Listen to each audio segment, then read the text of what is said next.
அஸ்ஸலாமு அலைக்கும் ரஹ்மத்துல்லாஹி வபரகாத்துஹு. Welcome to Islam tax.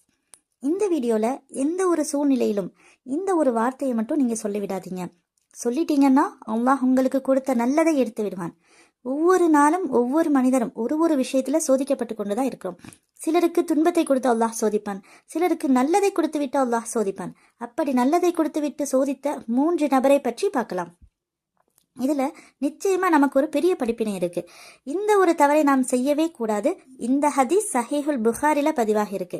நபிகள் நாயகம் ஸல்லல்லாஹு அலைஹி வஸல்லம் அவங்க சொல்றாங்க, முன்னாடி வாழ்ந்த இஸ்ரவேலர்கள்ல அல்லாஹ் ஒரு 3 நபர்களை சோதிப்பதற்காக மலக்குகளை அனுப்புறார். அந்த 3 நபர்கள் யாருன்னு பார்த்தீங்கன்னா, அதுல ஒரு நபர் தோல் நோயாளியாக இருக்கிறாரு, இன்னொரு மனிதர் வழுக்கை தலையுடன் இருக்கிறாரு, 3வது மனிதர் பார்த்தீங்கன்னா குருடரா இருக்கிறாங்க. இப்போ இவங்க 3 பேர்கிட்டையுமே மலக்கு வராங்க. முதலாவதா தோல் நோயாளி கிட்ட போறாங்க. போயிட்டு உங்களுக்கு மிகவும் பிடித்தது எது அப்படின்னு கேட்குறாங்க. அப்போ அவரு தோல் நோயாளியா இருக்கிறாரு இல்லையா, மக்கள்லாம் வெறுக்கிறாங்க, அருவெறுப்பா பார்க்குறாங்க, தோல்லலாம் சிரமங்கள்லாம் இருக்கு. அதை வைத்து அவர் என்ன கேட்குறாரு அப்படின்னா, எனக்கு நல்ல நிறமும் நல்ல சருமமும் மக்கள் என்ன அசுத்தமாக நினைக்கிறதுல இருந்து விடுபடணும் அப்படின்னு அவர் சொல்றாரு. அப்போ மலக்கு தன்னோட கையை அந்த மனிதர் மேலே வைக்கிறாரு. வச்ச உடனே அவரோட தோல் நோய் எல்லாமே சரியாகிறது. நல்ல ஒரு நிறமும் நல்ல ஒரு சருமமும் அவருக்கு கிடைச்சிருது. அதுக்கப்புறம் மலக்கு கேட்குறாங்க, நீங்கள் செல்வத்தில் எதை பெறணும்னு ஆசைப்படுறீங்க அப்படின்னு கேட்குறாங்க. அதுக்கு அவர் ஒட்டகங்களை சொல்கிறாரு. அதனால் அவருக்கு கற்பமாக இருக்கக்கூடிய ஒரு ஒட்டகத்தை அவருக்கு கொடுத்து விட்டு, அல்லாஹ் இதில் உங்களுக்கு பரக்கத் செய்வானாக அப்படின்னு சொல்லிட்டு அந்த இடத்துல இருந்து இந்த மலக்கு கிளம்பிடுறாங்க. அடுத்து 2வது மனிதர், அது யாரு அப்படின்னா வழுக்கை தலையுடன் இருப்பவர். அவர்கிட்ட போய் உங்களுக்கு எது மிகவும் பிடிக்கும் அப்படின்னு கேட்குறாங்க. அதுக்கு அவர், எனக்கு நல்ல முடி வேணும், மக்கள் என்னை விரும்பாத நிலையில இருக்கிறாங்க, எனக்கு இந்த நிலைமை மாறணும் அப்படின்னு கேட்குறாங்க. அப்போ உடனே அந்த மலக்கு அவர் மீது கை வைக்கிறாங்க. அவருக்கு தலை முழுவதும் நல்ல முடி வந்தது. அதுக்கப்புறம் கேட்குறாங்க, உங்களுக்கு செல்வத்தில் எதை பெறணும்னு ஆசைப்பட்டீங்க அப்படின்னு கேட்குறாங்க. அப்போ அவர் கால்நடையை சொல்றாரு. அவர் கால்நடைன்னு சொல்றதால அவருக்கு கற்பமாக இருக்கக்கூடிய ஒரு மாட்டை கொடுத்துட்டு, அல்லாஹ் உங்களுக்கு இதில் பரக்கத் செய்வான் அப்படின்னு சொல்லிட்டு அங்கிருந்து கிளம்பிடுறாங்க.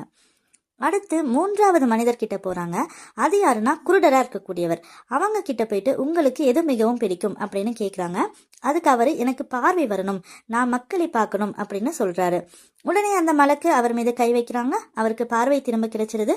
உங்களுக்கு செல்வத்தில் என்ன வேணும் அப்படி கேட்குறாங்க. அதுக்கு அவர் ஆடுன்னு சொல்றாரு.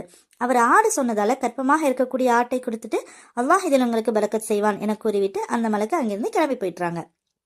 இப்போ இந்த 3 பேருக்குமே பிரச்சனையும் தீர்ந்து ஒரு செல்வமும் கொடுக்கப்படுது. கொஞ்ச நாள் கழிச்சு பார்க்கும் பொழுது பார்த்தா ஒரு பள்ளத்தாக்கு நிறைய ஒட்டகமா இருந்துச்சாமா. அவர் செல்வந்தர் ஆகிவிட்டாரு. அதே மாதிரி தான் அந்த வழுக்கை தலையுடையவருக்கும் ஒரு பள்ளத்தாக்கு நிறைய மாடுகளா இருந்துச்சாமா. அதே மாதிரி தான் குருடருக்கும் ஒரு பள்ளத்தாக்கு நிறைய ஆடுகளா இருந்துச்சாமா. அந்த அளவுக்கு அல்லாஹ் அவர்களுக்கு பரக்கத் செய்து இவர்களுடைய செல்வத்தை உயர்த்தி கொடுத்தான். கொஞ்ச நாள் கழிச்சு அல்லாஹ் என்ன செய்யறான், அந்த 3 நபர்களையும் சோதிக்கிறான், நன்றி உடையவங்களா இருக்காங்களா அப்படின்னு பாக்குறதுக்கு.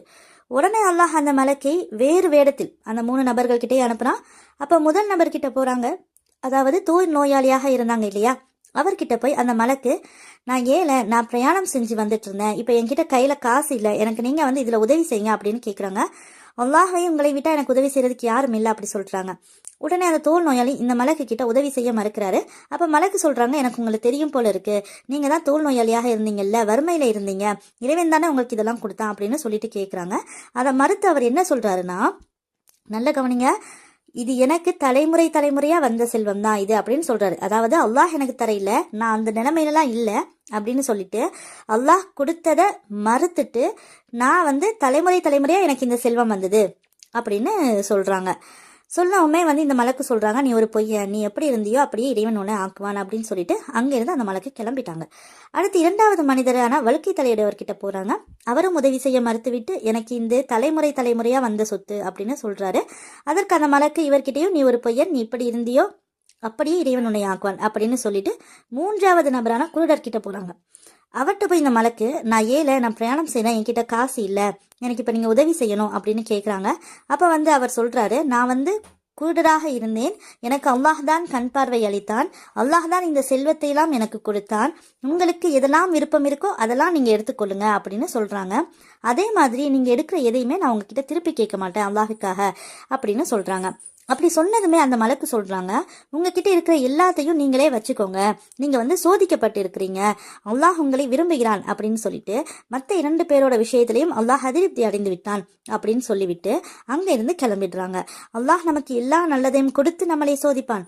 நல்லது இல்லாதப்ப நம்ம ரொம்ப ஏங்குவோம், ஏதாவது ஒரு வாய்ப்பு கிடைச்சா நான் என்னென்னமோ செய்வனே இப்படிலாம் ஏங்குவோம்.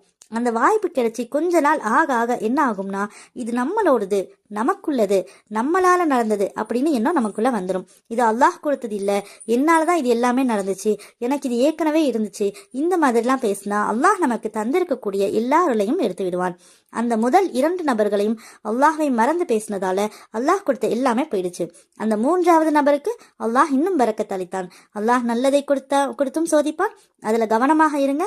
இந்த வார்த்தையை சொல்லிவிடாதீங்க. மீண்டும் அடுத்த வீடியோவில் சந்திப்போம். அஸ்ஸலாமு அலைக்கும் ரஹ்மத்துல்லாஹி வபரகாத்துஹு.